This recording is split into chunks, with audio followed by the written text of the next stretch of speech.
Welcome back to Grown Folk Talk with Patrice. I'm here chatting with my friend Na'imah, and we are talking about if only I knew taking advice or not taking advice. So Na'imah, so you went to mom about something one too many times. Yes. And mom said, first time you're a victim, second time you're a volunteer. So, okay, so did you listen to her?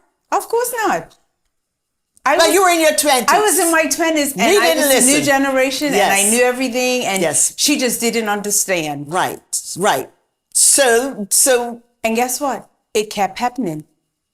Because you kept giving that person permission. I kept giving that person permission. You kept volunteering. And I wasn't teaching them how to treat me. Absolutely. Because that's right. I kept going back. Yes.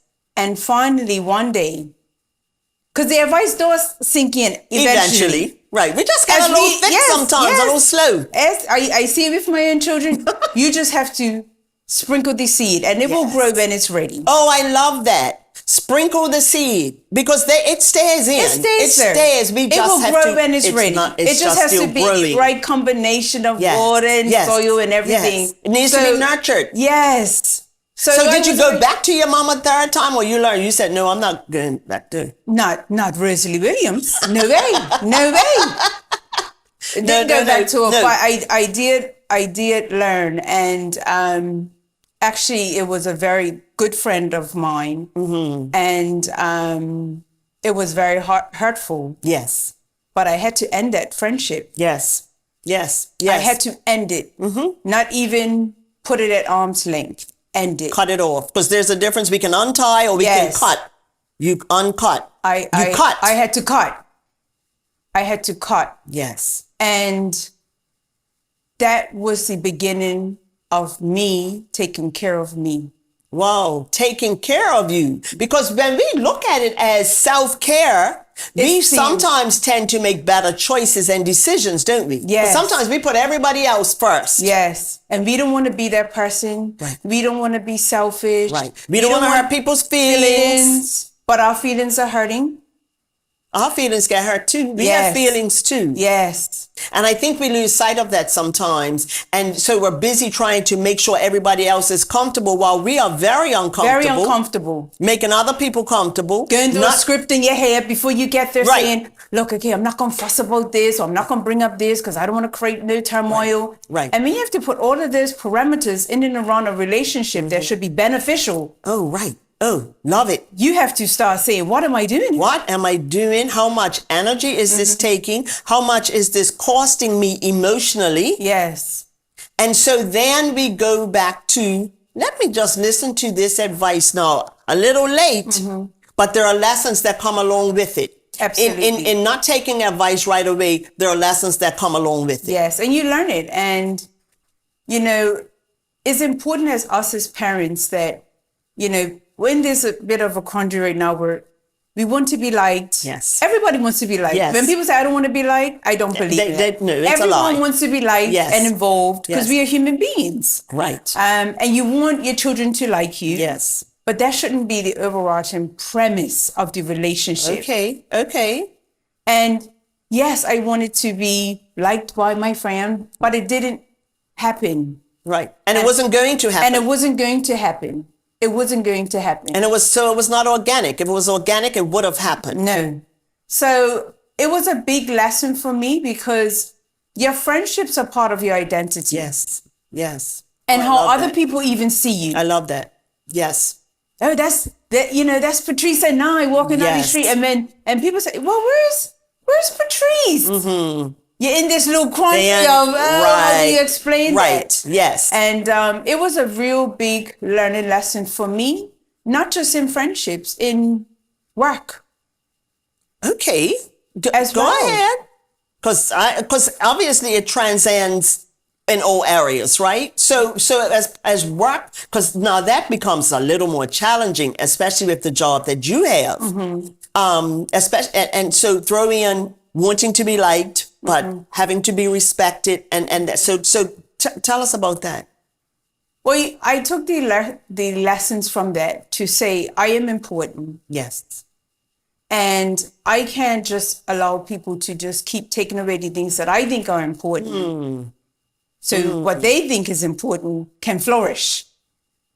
Oh, hold on a minute. You cannot keep allowing people to take away the things that you think are important so that the things that they think are important can flourish. Because that's transactional, isn't it? Yes. And that will happen. That will happen. And I took that into policing. I've been there just under 30 years now. And just being able to stand up for myself and to say, these things are important to me and I'm going to stand by it. Whether somebody else doesn't like it or not, whether somebody thinks it's right or wrong, or whether they think you're deserving, all of that. Yes. And, I remember one time I spoke at Barclay to him. I said, one time I was up for promotion. And as you know, I'm Muslim and I wanted to go to Hajj pilgrimage to Mecca. And I said, you know what, I'm going to do it this year. Right. But I was up for promotion. And one of the people that was instrumental in making the promotion happen came to me and said, listen, Na'imah, if you go now, your promotions is in jeopardy. Whoa. So was it a promotion based on merit or not? Well, I had passed the process, but at that time they could have selected from different people. You. Okay, right. So I've got a decision to make. Yeah. Do I go for this promotion that obviously I wanted it, yes, right? Yes, of course. Or do I go to Hajj as a, pillar of my religion to go and fulfill? Yes. Now, I could have said, well, I could actually put off the pilgrimage to next year. Yes, right. And try to take the promotion this year. But I thought if I did that, I am sending that person the wrong message of what is important. You are absolutely right.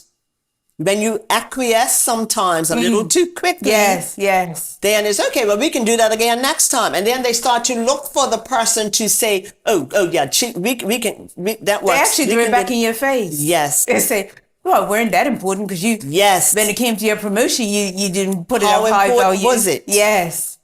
So I just said, I am a bit like my mom and my dad. I love it. Very strong, right? Yes. I said, well, you do what you have to do because I'm going to do what I have to do. Good for you. Good for you. You took your own advice. Yes. Because I'm sure you had a whole conversation in your head. Yes. Because that was a huge decision to make. Well, maybe not as huge as if you were rooted in what you knew you needed to do. It's huge because especially when you feel that, you've taken all the steps to get to where you want to go. Yes. And you want to get there. Yeah. Because most people, they want everything to happen simultaneously. Right. And when they think it should happen. And I think that that was critical for me. And that was critical for the person as well. That's right. And guess what? Did you get the promotion? Well, there we go. Life happens, right? It does. Life happens. It does. And the other thing I've learned is that we had put too much value in believing that other people create our path when it is the Lord Most High.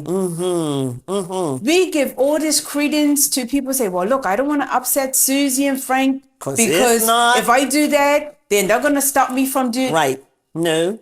They don't have control. And once I actually, because I have grown in my faith. Yes. Once I actually sat there and said, I am giving these people credence to something that they have no ownership over. Right, too much power. Too much power. That you just have to walk your path and the Lord will take you through. And I have trusted and I have believed in that and that has guided me. And be steadfast in it, right? Where Yes. people know, okay, no, she knows who she is. Yes. She knows what she wants. She knows where she's going and we are not in control. That's right.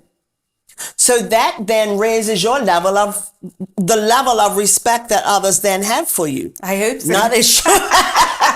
It should. I mean, you're not demanding it. You are just being true to you. Yes. And so either they get in line or they don't. And then what's not meant for you to have, you won't get. What's meant for you to have, you will get. That's right. That's right. I love it. I absolutely love the fact that you obviously you are grounded. You know, as I just said, you know who you are, you know what you want. And there are going to be obstacles. Always. There are going to be sometimes that you think maybe I shouldn't have done this, maybe I shouldn't have done that. But here we are.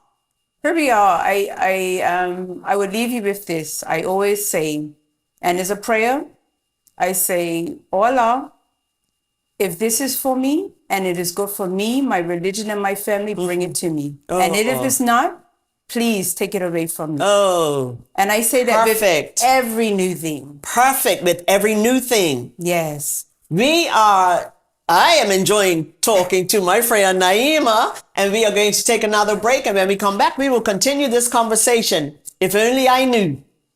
We'll be right back.